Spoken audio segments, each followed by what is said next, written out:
మంత్రి గుడివాడ అమర్నాథ్ మీడియాతో మాట్లాడుతున్నారు. లైవ్ చూద్దాం. బాధ్యత కూడా మనందరి మీద ఉంది. ప్రభుత్వం తరపు నుంచి మొన్న మన కాపు కార్పొరేషన్ చైర్మన్ శేషు గారు అనేక సందర్భాల్లో వారు చెప్పడం, పెద్దలు బొత్స సత్యనారాయణ గారు కూడా అనేక సందర్భాల్లో డిపార్ట్మెంట్ తో కూడా మాట్లాడడం, ఒక 3 కోట్ల రూపాయలకు సంబంధించినటువంటి శాంక్షన్ కూడా 5 కోట్ల రూపాయలు ఇనిషియల్ అనుకున్నాం, కనీసం 3 కోట్ల రూపాయలన్నా ముందు ఇనిషియేట్ చేయాలని చెప్పి ఫైనాన్స్ సెక్రటరీ దగ్గర ఫైల్ కూడా పెండింగ్ ఉంది. దాంతో పాటు మిగిలినటువంటి పెద్దలందరూ కూడా కలిసి ప్రతి ఒక్కరు కూడా తలో చేయి వేసి దీన్ని నిర్మించేటువంటి బాధ్యత కూడా తీసుకుంటామని చెప్పి సందర్భంగా మీ అందరికీ తెలియజేస్తా ఉన్నా. ఎందుకంటే మరొకసారి ఇచ్చినటువంటి భూమిని కోల్పోయేటువంటి పరిస్థితిలో కాపు సామాజిక వర్గం ఇప్పుడు లేదు.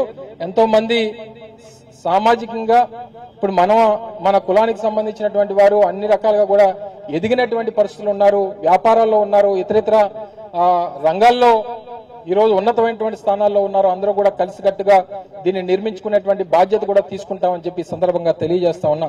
ఇప్పటికే మొన్న పెందుర్తిలో కానివ్వండి, నిన్న కాక మొన్న మన గోపాలపట్నంలో కానివ్వండి, గాజువాకు సంబంధించి కృష్ణదేవరాయ సంఘం సంబంధించి పెద్దలు చంద్రపూడి వెంకటరామయ్య గారు, పెదనాన్న వీళ్ళందరూ కూడా కలిసి ఇప్పటికే అది కూడా పూర్తి చేసినటువంటి కార్యక్రమం. ఏసీ కళ్యాణ మండపం మన జగ్గు జంక్షన్ దగ్గర ఉన్నటువంటిది, అది కూడా పూర్తి చేసేటువంటి కార్యక్రమాన్ని చేశారు. ఇది కూడా పూర్తి స్థాయిలో అందరికీ అందుబాటులో తీసుకొచ్చేటువంటి కార్యక్రమాన్ని కూడా ప్రభుత్వం పెద్దలు అందరూ కూడా కలిసికట్టుగా చేస్తామని చెప్పి కూడా ఈ సందర్భంగా మీ అందరికీ తెలియజేస్తా ఉన్నా.